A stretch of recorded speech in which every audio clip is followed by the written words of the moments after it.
Isabel Chen had given up on love, not dramatically with tears and declarations, but quietly, practically, the way you stop checking a mailbox you know will be empty.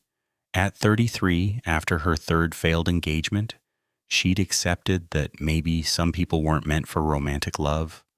Maybe she was one of those people who could have friendships, career success, family bonds, but not that one thing everyone else seemed to find effortlessly.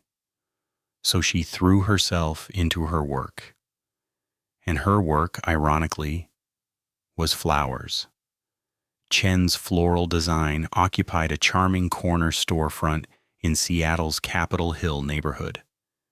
Isabel had inherited it from her grandmother, along with the name, the vintage display cases, and a leather-bound book of flower meanings that dated back to Victorian times. The book was her most treasured possession, hundreds of pages detailing the symbolic language of flowers, where every bloom carried a message beyond words. Red roses meant passionate love. Yellow roses meant friendship. White lilies meant purity.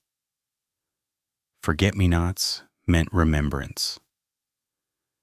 An entire vocabulary existed in petals and stems, and Isabel spoke it fluently. She specialized in arrangements that told stories. Brides would come to her and describe their relationships, and Isabel would create bouquets that captured those emotions in blooms. Apologies became gardenias and white tulips. New love became peonies and ranunculus. Comfort became blue hydrangeas and chamomile. But for herself, she never bought flowers, never arranged them for her own apartment, because she didn't have a story worth telling. That changed on a Wednesday morning in October when a man walked into her shop carrying a bouquet of dead flowers. He was tall, maybe late 30s, with dark hair that needed cutting and the kind of fausse that was striking rather than handsome. Strong features, sharp angles, eyes that looked like they'd seen too much. He wore a wrinkled button-down shirt and jeans, and he moved through her shop like someone who didn't quite fit in the space. "Can I help you?" Isabel asked from behind the counter, where she'd been working on an anniversary arrangement. The man set the dead flowers on her counter. They'd been beautiful once, a carefully composed mix of irises, orchids, and what might have been cherry blossoms. Now they were brown and wilted, held together by a black ribbon. "I need to know what these meant," he said. His voice was rough, like he hadn't used it in a while. "Before they died." Isabel studied the dead bouquet. Even deceased, she could identify each flower. "Where did you get these?" "My wife left them on the kitchen table 2 years ago. The morning he stopped, jaw tightening. The morning she left, I found them with a note that just said, 'I'm sorry,' nothing else. I've kept them all this time, trying to understand. What do they mean?" Isabel's heart ached for this stranger holding on to dead flowers, like they were a lifeline to someone lost. She reached for her grandmother's book and began identifying each bloom. "Irises," she said softly. "They mean, I have a message for you." "Purple orchids, I will always love you." "And cherry blossoms," she paused, checking the book to be sure. "They mean the fleeting nature of beauty and life." The man's face crumpled. So she was saying goodbye, saying she loved me but had to leave, saying it wouldn't last. "I'm sorry," Isabel said, But yes, that's what the flowers were saying. He stood there for a long moment staring at the dead bouquet. Then he carefully gathered them up. Thank you. I needed to know. I've been wondering for 2 years what she was trying to tell me. Now I know. He turned to leave, and Isabelle felt something unexpected, a pull to stop him, to not let him walk out carrying that sadness. Wait, she called. What's your name? He turned back. James Keller. I'm Isabelle. And James, your wife's message was 2 years old. Whatever she was saying then, it doesn't have to define now. You don't have to keep carrying dead flowers. James looked at her for a long moment. What would I carry instead? Isabelle thought about that. Then, surprising herself, she reached for fresh flowers and began creating a small arrangement. Daffodils for new beginnings, blue salvia for thinking of you, and a single yellow chrysanthemum for slighted love that could bloom again. She wrapped it in brown paper and handed it to him. Carry this instead. It's a message to yourself, from someone who thinks you deserve more than grief. James took the arrangement, looking stunned. How much do I owe you? Nothing. Consider it a gift from one person who understands loss to another. He left without another word, but not before meeting her eyes with something that looked like gratitude or recognition, or maybe just surprise, that a stranger had been kind. Isabelle watched him go and felt something she hadn't felt in years, curiosity about another person. Who was James Keller? What had happened to his wife? And why did she want to see him again? She told herself it was just compassion. Just one human being caring about another human being's pain. It wasn't attraction. It wasn't interest. It definitely wasn't the beginning of something. But when James walked back into her shop the next morning with her arrangement in hand and asked if she'd have coffee with him, Isabelle said yes, before she could remember all the reasons she'd given up on love. The cafe was small and warm, tucked into a side street away from the morning rush. Isabelle sat across from James, her hands wrapped around a mug of chamomile tea, while he worked through a black coffee that looked strong enough to strip paint. I need to apologize, James said. I was having a bad day. The anniversary of when Sarah left. I shouldn't have brought my dead flowers into your shop like some kind of tragic character from a novel. You don't need to apologize, Isabelle replied. Grief doesn't follow convenient timelines. You sound like you know something about that. I know something about a lot of things, Isabelle said carefully. Tell me about Sarah, if you want to. James was quiet for a moment, staring into his coffee. Then he began. We met in college, University of Washington. She was studying art. I was studying architecture. We got married right after graduation, too young, everyone said. But we didn't care. We were going to build a life together. Literally, in my case, I was going to design beautiful buildings, and she was going to fill them with beautiful art.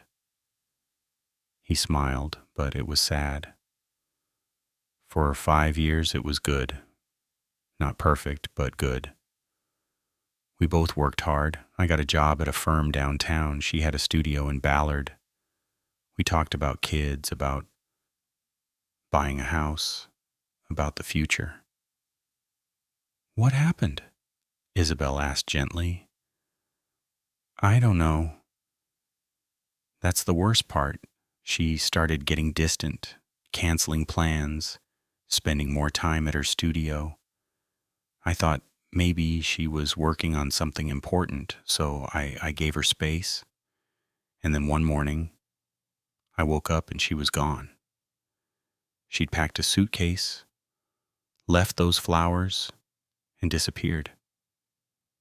Did she ever contact you? Once.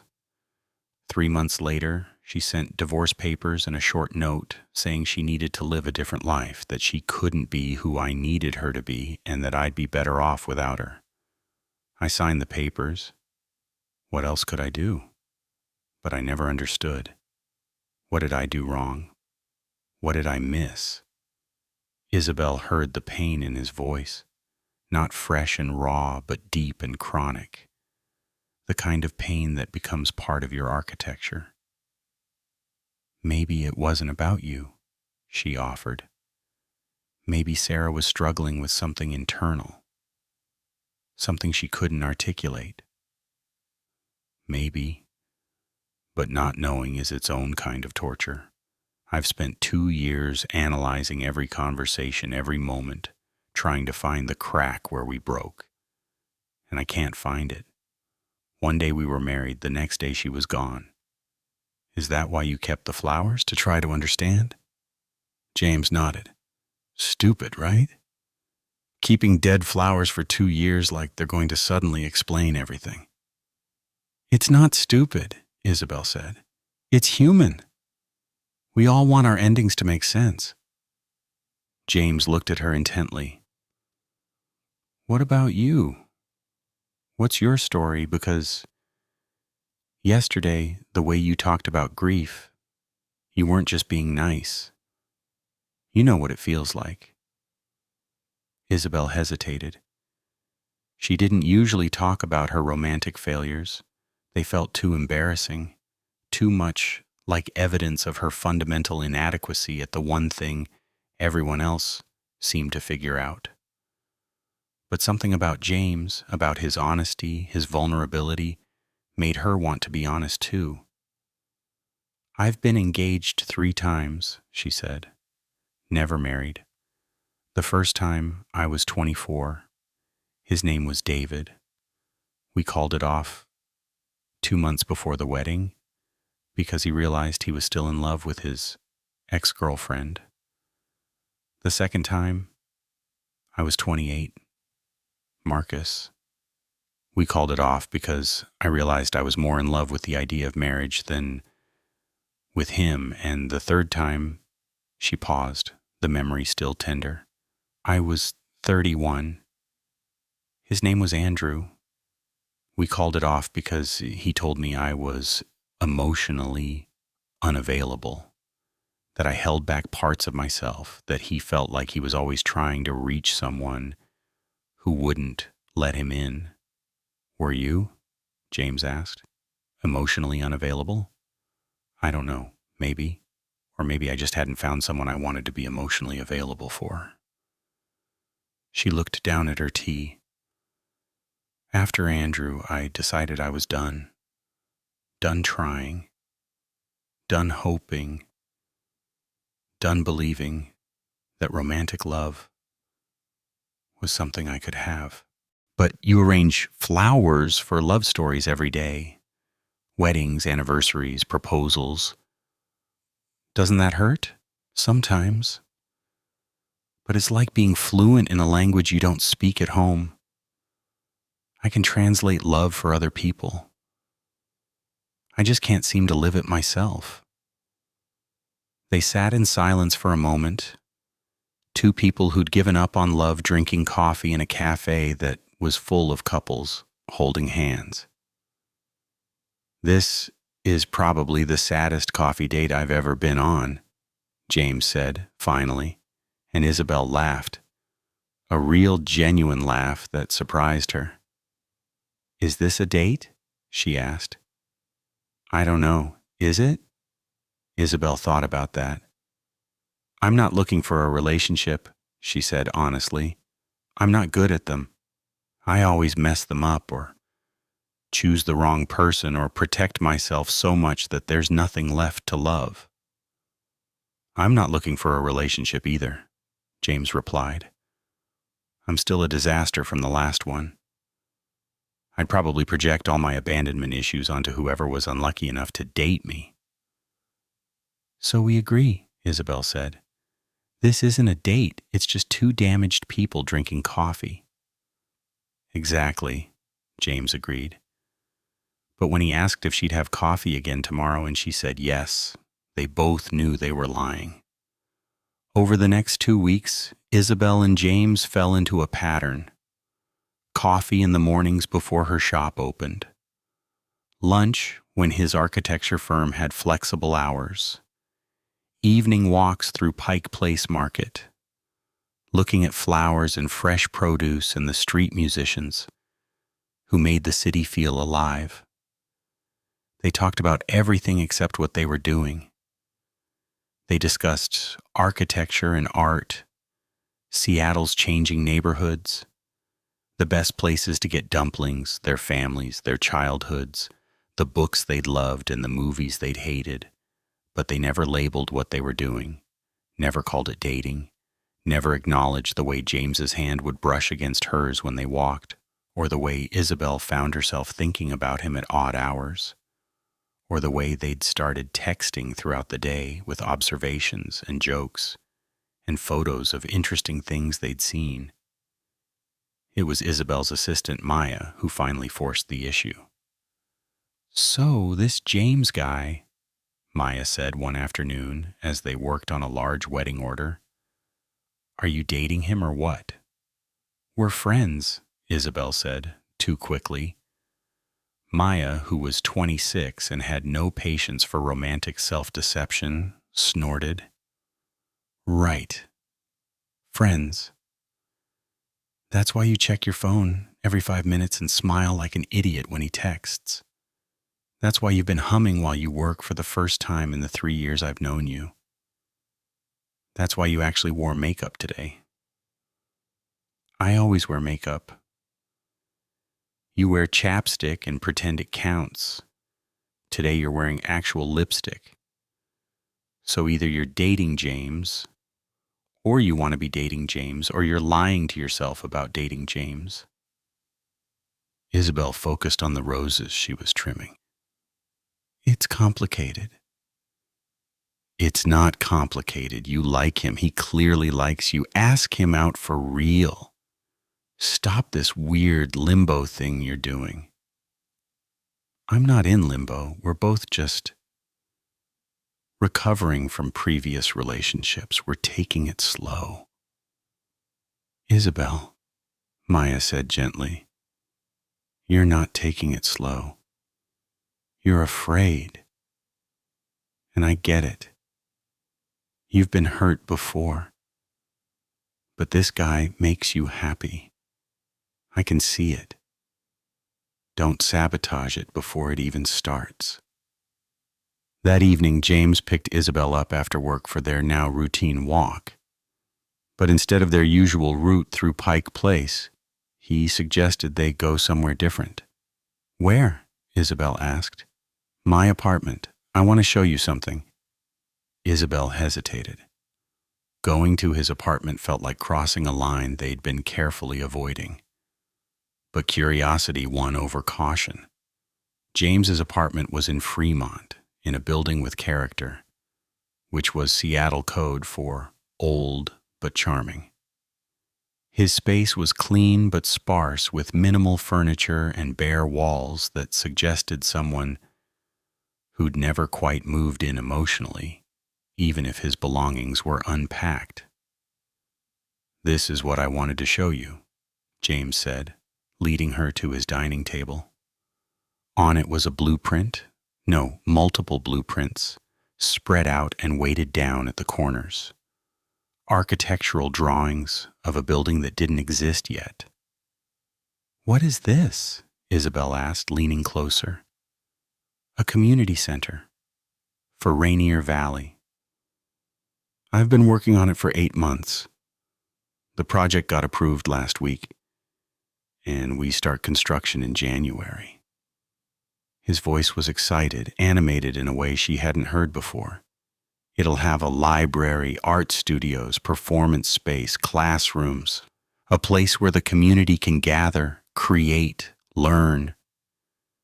Isabelle studied the drawings. The building was beautiful, modern but warm, with lots of glass and natural light, organic curves that made it feel inviting rather than institutional. James, this is incredible. This is what I always wanted to do, he said quietly. Not just design buildings, but design spaces that bring people together, that serve a purpose beyond just existing. Sarah and I used to talk about this, about creating meaningful work. She wanted to make art that mattered, and I wanted to build structures that mattered. But after she left, I lost that vision.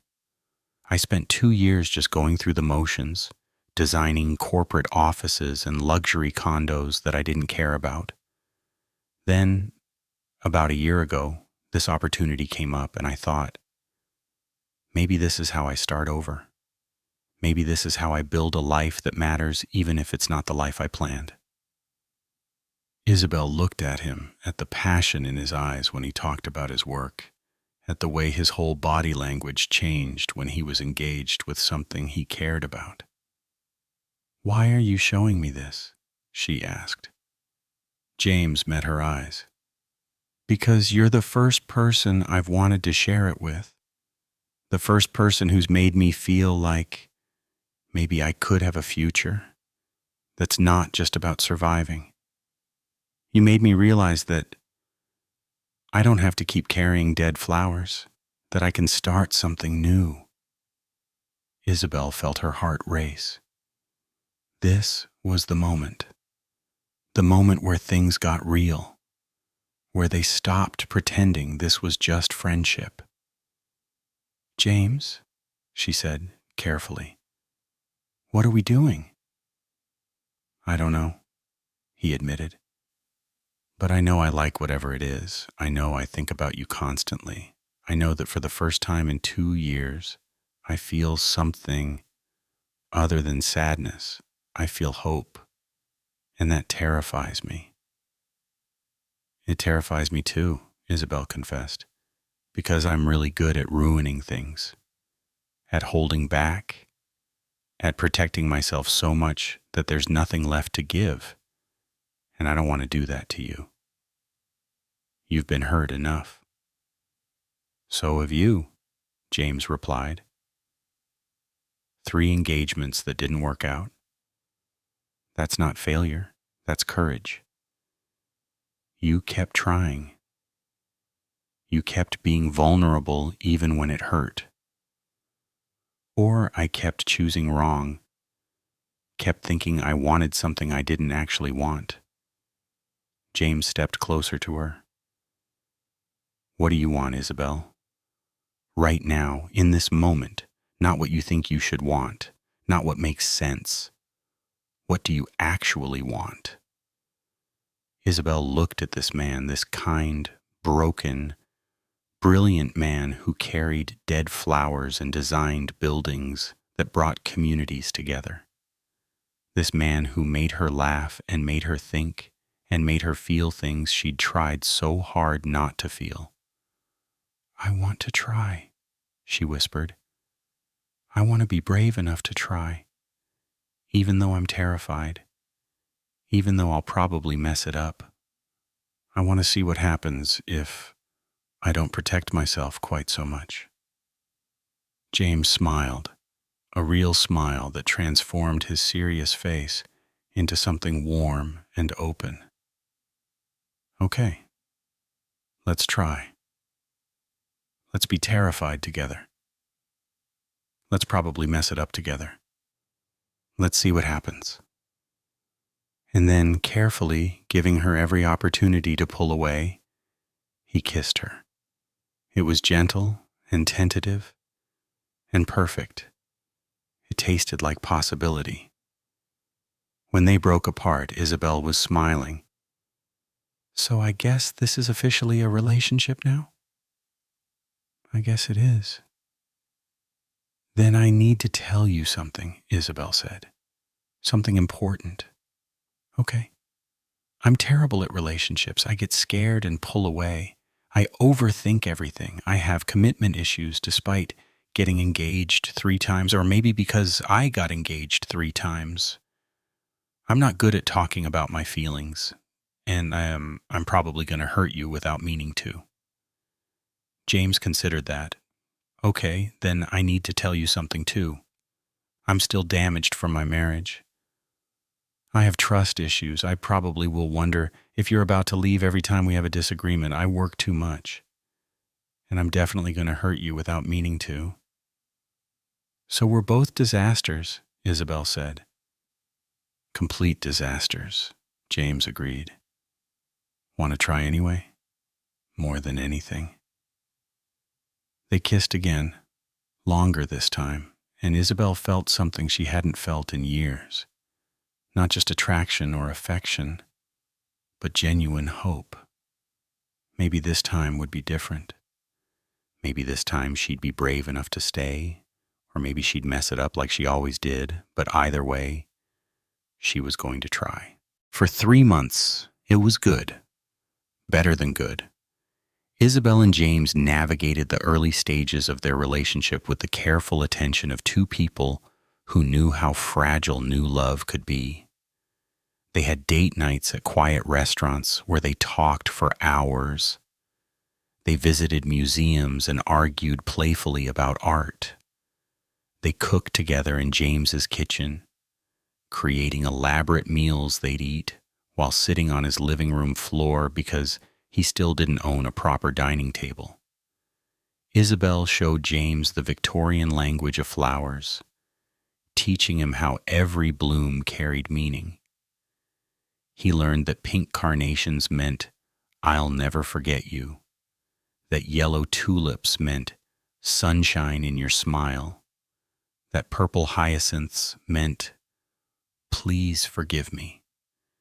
James showed Isabel his architectural models, explaining how buildings could shape behavior and foster community.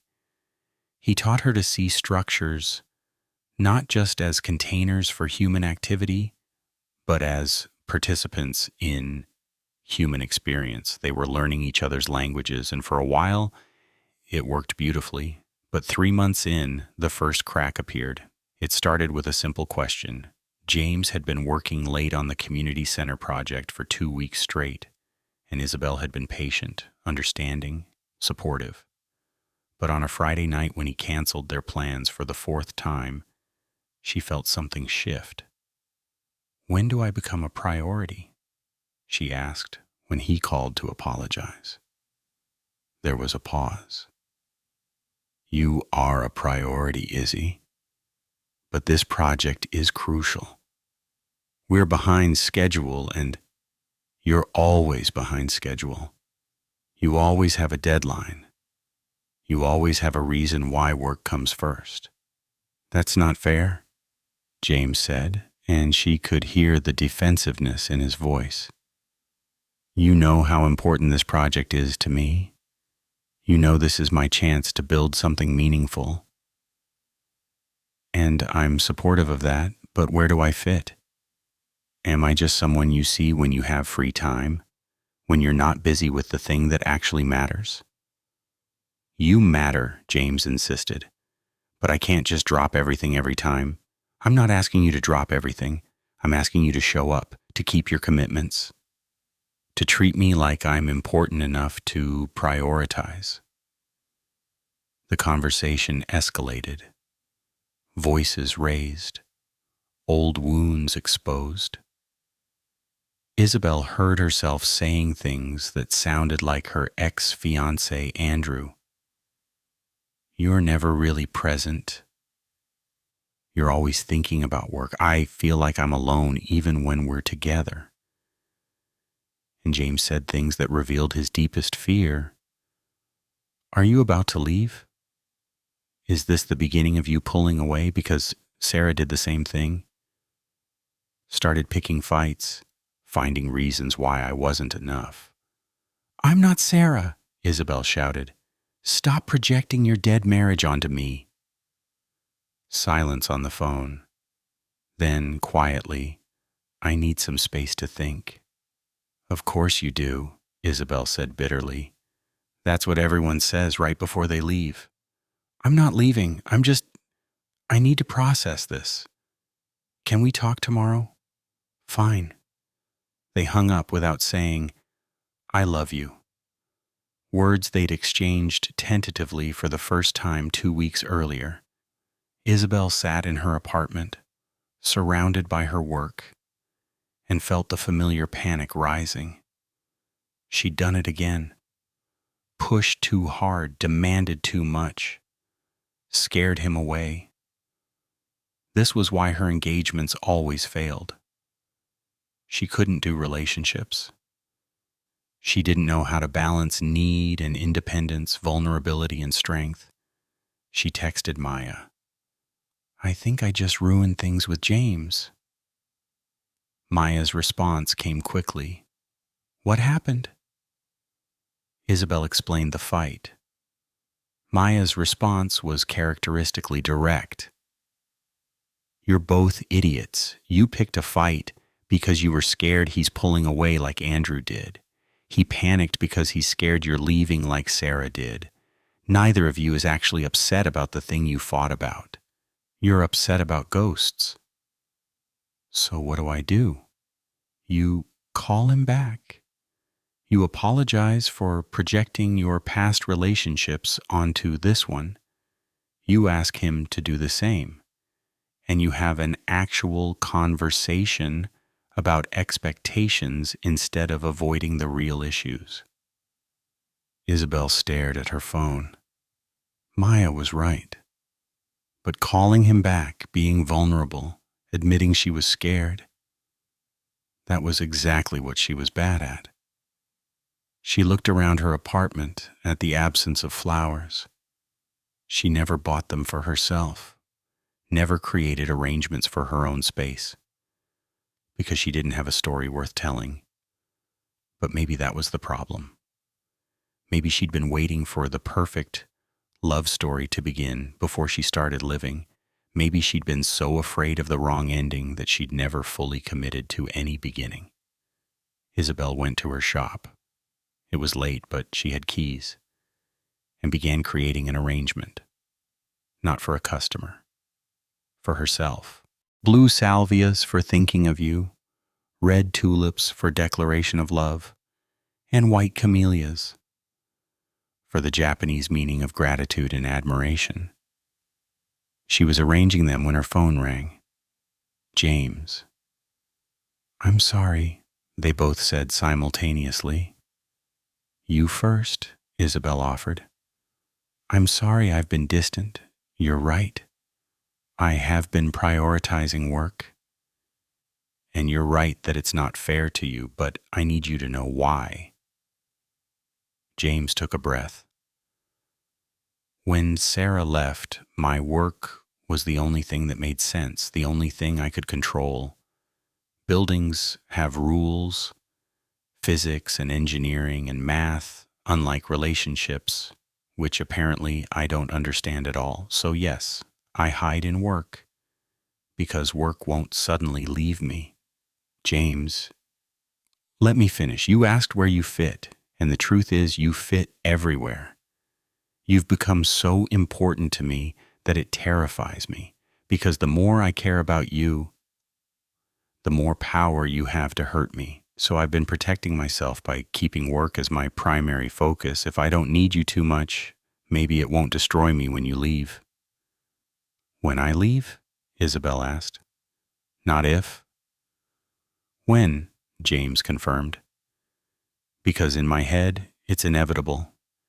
Everyone leaves eventually, so I'm just waiting for it, bracing for it, making sure I have something else to hold on to when it happens. Isabel felt tears on her cheeks. I do the same thing. I've been waiting for you to realize I'm not enough, not worth the effort, too damaged, too closed off. So I pick fights to test whether you'll stay. I push to see if you'll push back or just walk away. And when you asked for space, I assumed that was it. You were done. because in my head, that's how it always ends. Izzy, I'm not done. I'm frustrated and confused and scared, but I'm not done. Are you? No, I'm terrified, but I'm not done. They were both quiet for a moment. Then James said, "We're really bad at this, aren't we? At trusting each other, at believing this might actually work." "We're terrible at it," Isabel agreed. "But maybe we can learn. Maybe we can teach each other." "How?" Isabel looked at the arrangement she'd been creating. "By speaking each other's languages. You taught me about architecture, how spaces shape behavior. Maybe our relationship needs better architecture. Clear expectations, honest communication, space for both independence and intimacy." "And you taught me about flowers," James replied, "how they carry meanings beyond words. Maybe we need to find ways to show each other what we're feeling, not just say it, to create gestures that communicate when words aren't enough." "Is that what you want to try?" Isabel asked. "To build something better with intention?" "Yes," James said without hesitation. "But I need you to know something. I will mess up. I will work too much and get distant and forget to make you a priority. Not because you don't matter, but because I'm learning how to do this. How to let someone in, how to build a life with another person." "And I will mess up too," Isabel said.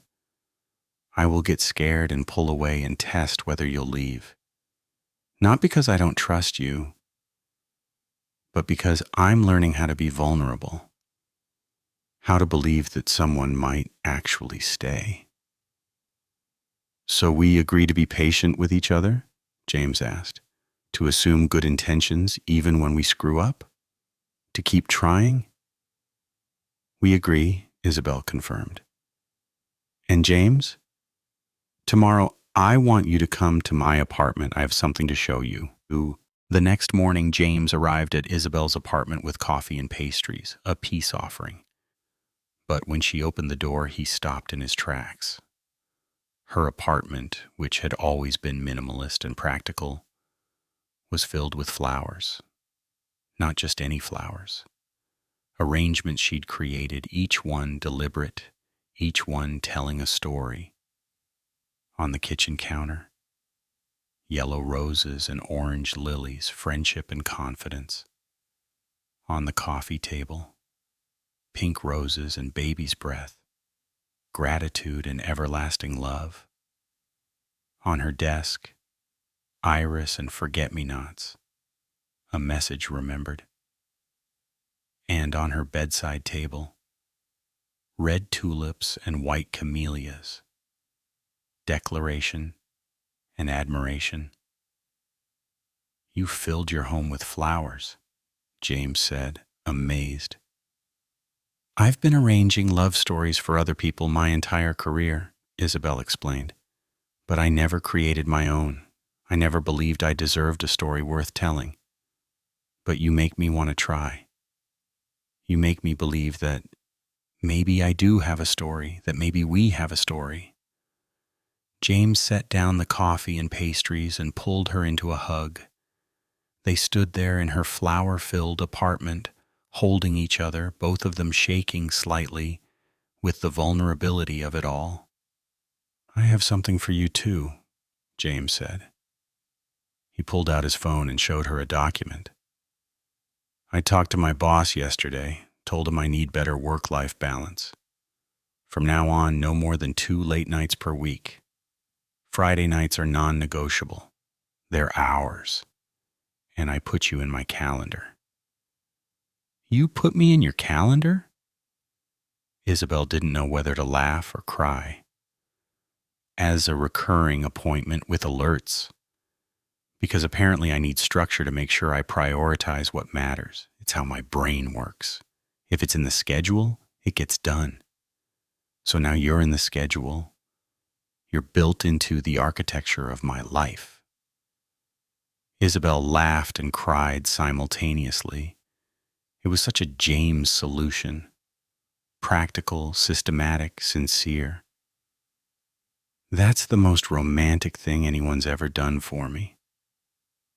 "Really? That's sad." "No, it's perfect. Because it's you. It's how you show love. Through structure and intention and making space for what matters." They spent that day together, creating their own relationship architecture. They made lists, not unromantic, but honest. What they each needed. What scared them. What their ideal week looked like. How they'd handle conflicts. What their boundaries were. It wasn't the spontaneous, effortless love that movies portrayed. It was deliberate, constructed, built with care and attention and honest communication. But it worked. Over the next 6 months, they developed their own language. Part flowers, part blueprints, part compromise. When James had a difficult week and started to withdraw, Isabel would leave an arrangement on his desk. Blue salvia and yarrow, meaning thinking of you and healing. James would respond by blocking out an entire Saturday just for her, following the structure they'd agreed on. When Isabel got scared and started to pull away, James would send her a photo of the community center construction progress with a note. "Building something that lasts takes time, worth the wait." Isabel would respond by showing up at his office with lunch, choosing presence over fear. They learned each other's patterns. James's withdrawal wasn't rejection, it was processing. He needed space to think before he could articulate feelings. Isabel's testing wasn't sabotage, it was fear. She needed reassurance that he wouldn't leave when things got hard. So they gave each other what they needed. Space when requested, but with clear return times. Reassurance when asked, but with honesty about limitations. It wasn't perfect. They still fought. James still worked too much sometimes. Isabel still got scared and picked unnecessary arguments, but they'd built enough trust that these moments didn't feel catastrophic anymore. They felt like what they were. Two imperfect people, learning how to love imperfectly. Then, 9 months into their relationship, something unexpected happened. Sarah contacted James. The email came on a Tuesday. James saw it on his phone during a meeting and immediately texted Isabel. "Sarah emailed me. Can we talk tonight?" Isabel's stomach dropped. She spent the rest of the day anxious, trying not to catastrophize, trying to trust what they'd built. But the ghost of Sarah had always been present in their relationship. The woman who'd left without explanation, the open wound that had never quite healed.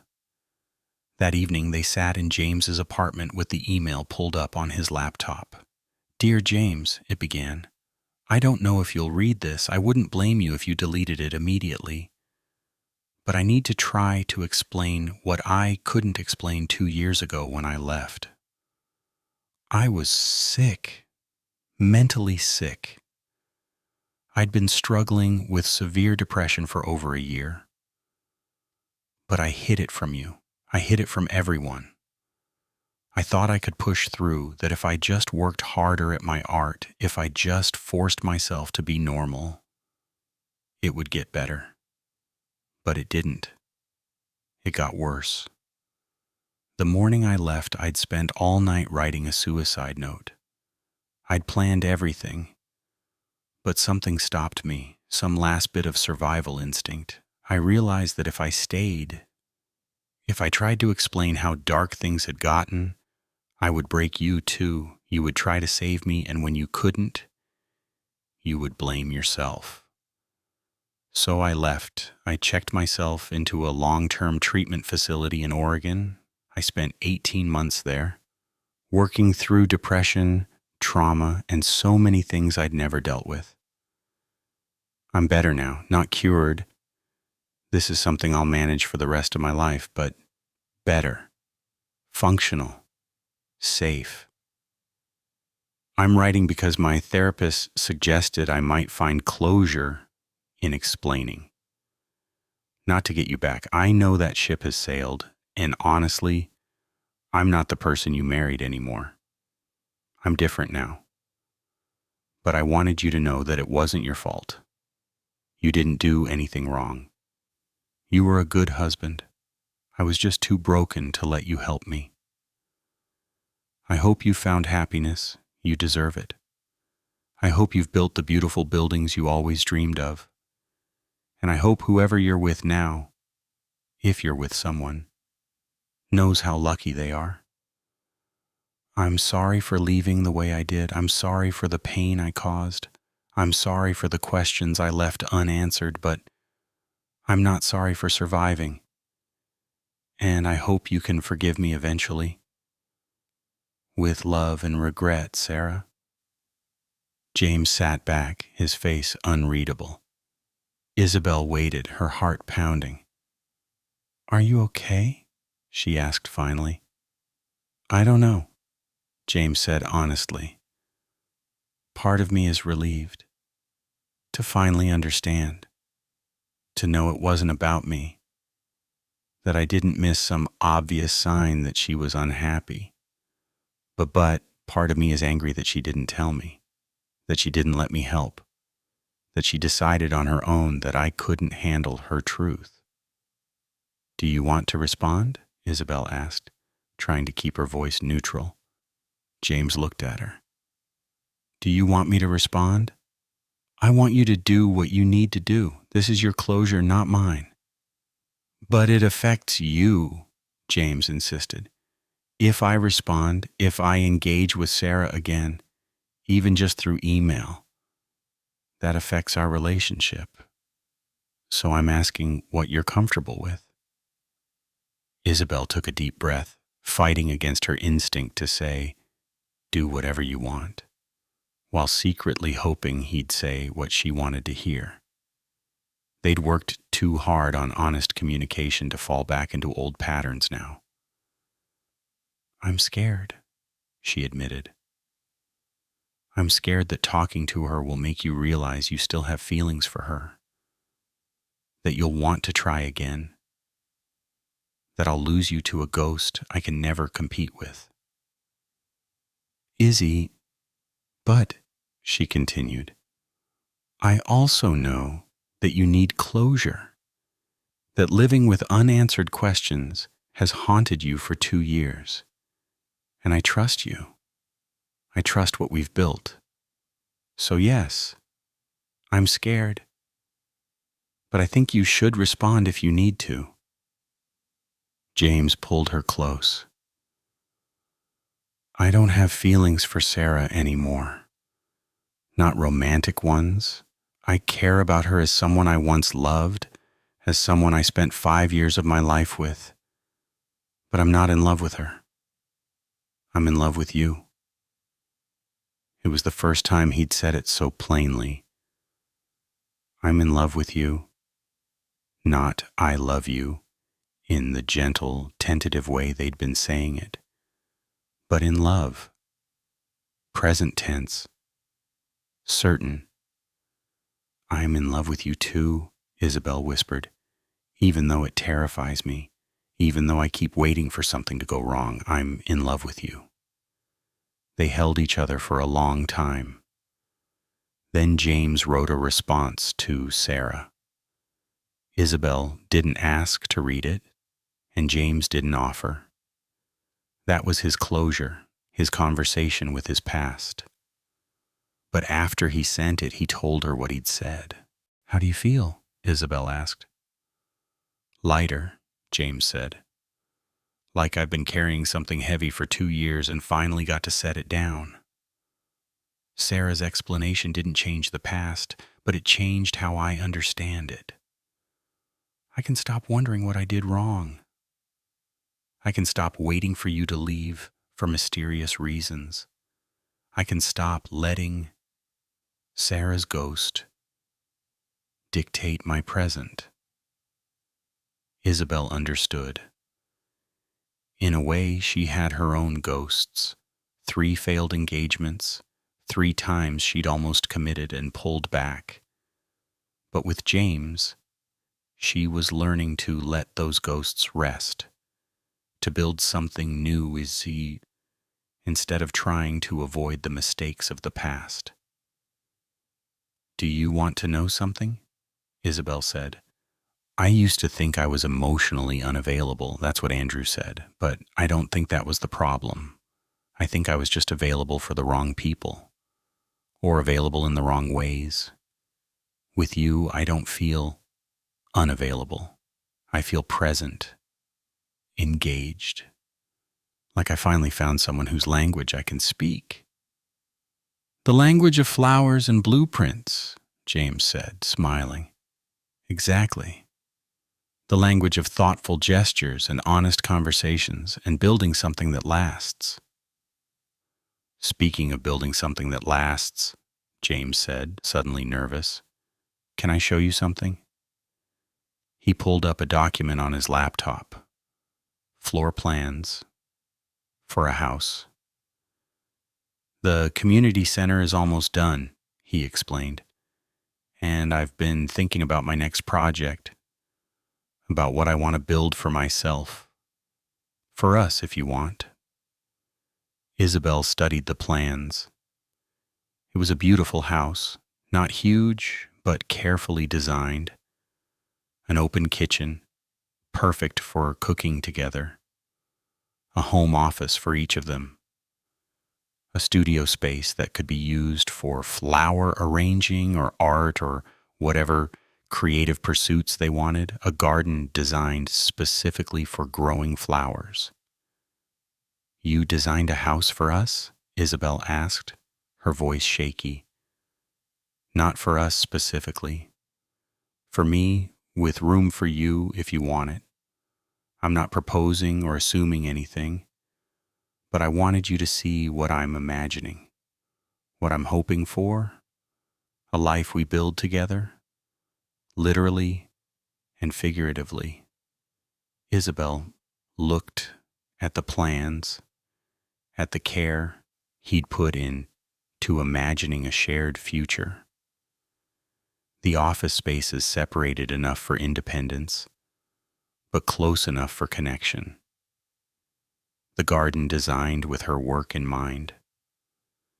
The structure that balanced private and shared space, autonomy, and intimacy.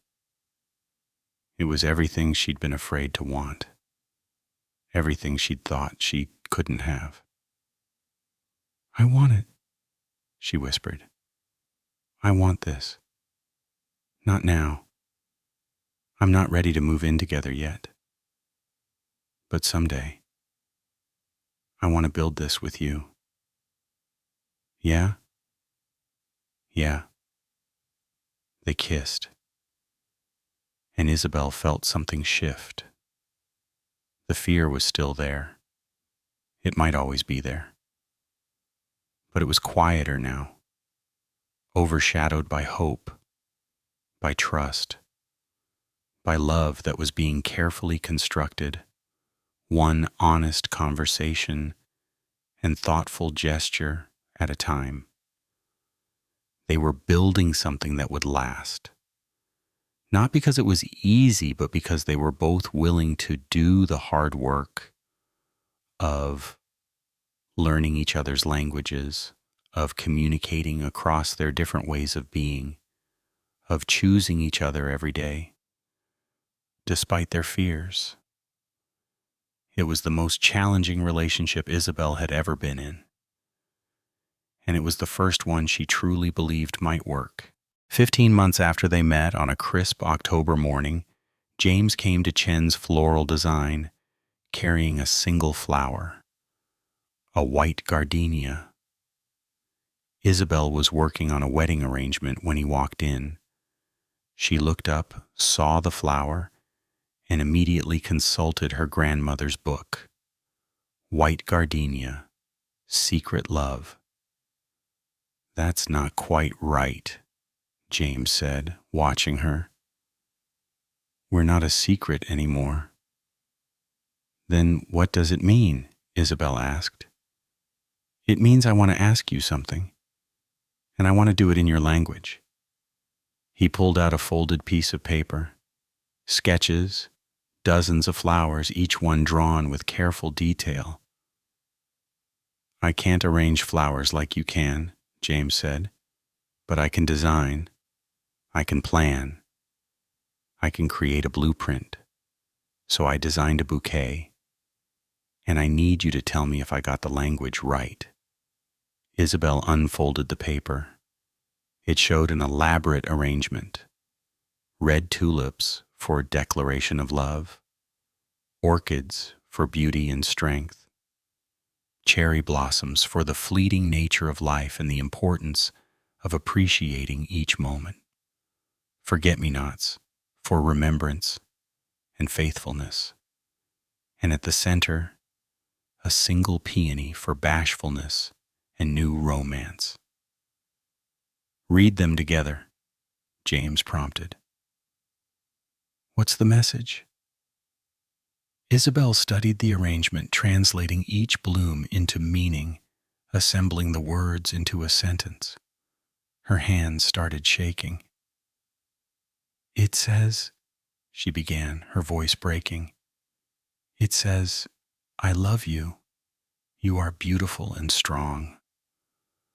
Life is short and precious.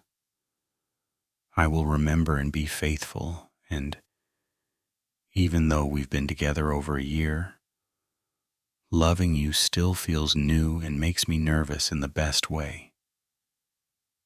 Is that right? James asked. Did I speak your language correctly? Isabelle looked up at him, tears streaming down her face. It's perfect. You spoke it perfectly. James knelt down, right there in her flower shop, among the roses and lilies and daisies. He pulled out a small box. Isabelle Chen, you've been engaged 3 times to 3 different men, and I know that terrifies you. I know that every time someone proposed, part of you was already planning the exit strategy, already protecting yourself from the inevitable end. I know you think you're not good at this, at commitment, at vulnerability, at staying. James, but I also know that you're the bravest person I've ever met because you kept trying. Because even after 3 failures, you gave me a chance. Because you choose every single day to be present in this relationship even when your fear tells you to run. That's not emotional unavailability. That's courage. He opened the box. The ring was simple and elegant. A small diamond with tiny sapphires on either side. I'm not asking you to marry me right away. I know that would scare you, and honestly, it scares me too. We both have ghosts. We both have damage. We both have learned the hard way that love isn't easy or guaranteed. Then what are you asking? Isabelle whispered. I'm asking you to keep building with me, to believe that what we're creating is worth the risk, to trust that we can be 2 imperfect people who love imperfectly and still create something beautiful. I'm asking you to be my partner, my collaborator in this messy, challenging, wonderful project of building a life together. He paused.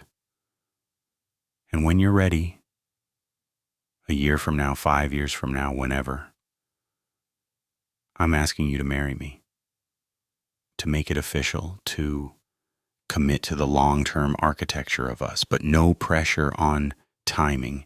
This is a promise ring, a promise that I'm not going anywhere, that I'm in this for however long it takes for both of us to feel ready. Isabelle couldn't stop crying. You're proposing, but not proposing? I'm proposing eventually, with an escape clause. Very romantic, right? Isabelle laughed through her tears. It's the most romantic thing ever because it's honest. Because it acknowledges my fear without asking me to pretend it doesn't exist. Because it says we can take our time. Because it promises without demanding. So is that a yes? Yes. To all of it. To building together. To the promise. To the eventual marriage. When we're both ready, yes. James slipped the ring onto her finger. It fit perfectly, because of course it did. He'd measured her finger while she was sleeping, planned this with the same careful attention he brought to everything that mattered.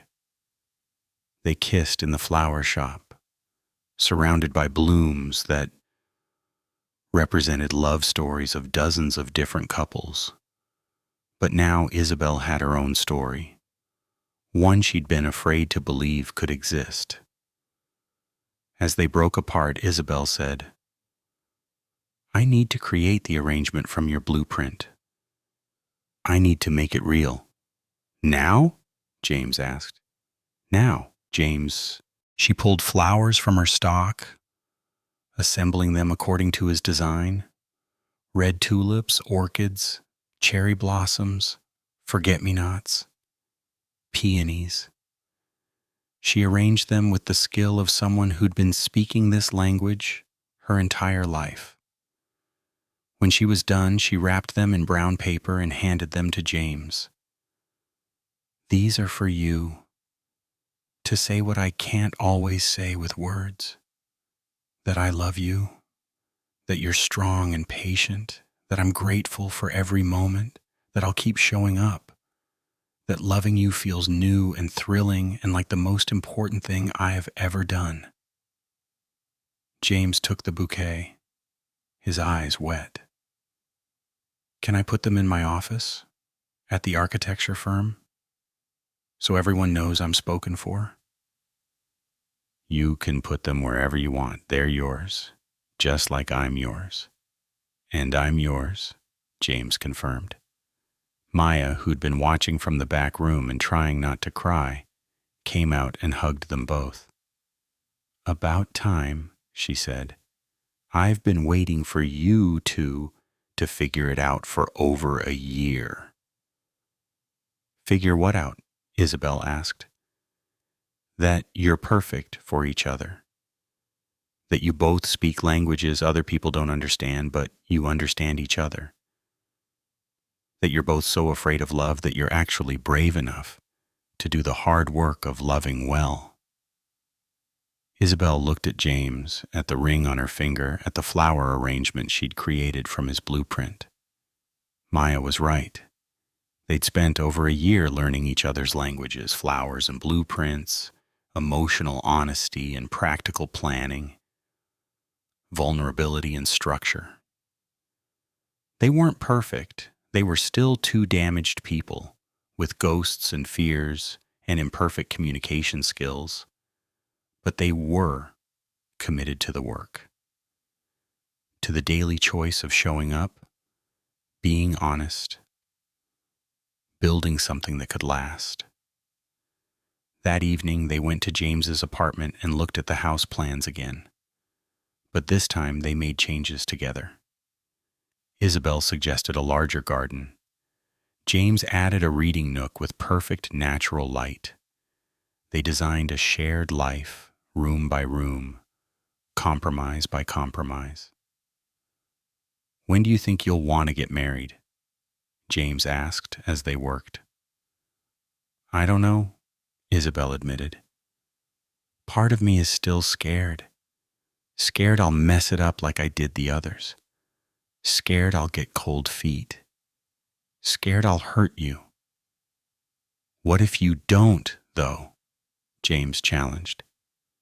What if this time is different because you finally found someone whose language you speak fluently, someone who understands your fear and doesn't need you to be fearless? Isabelle thought about that.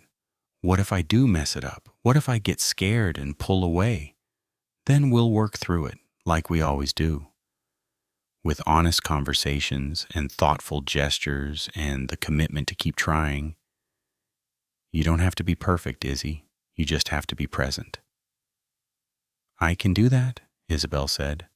I can keep being present. Then that's enough. That's all I need. They kept designing their house, their future, their life together. And Isabelle felt something she'd never felt before when thinking about marriage. Not fear or obligation or the pressure of others' expectations. Just quiet certainty. Just hope. Just love. 2 years after James proposed but not proposed, on a warm June morning, they got married in a garden ceremony at the house they'd designed together and had finished building 6 months earlier.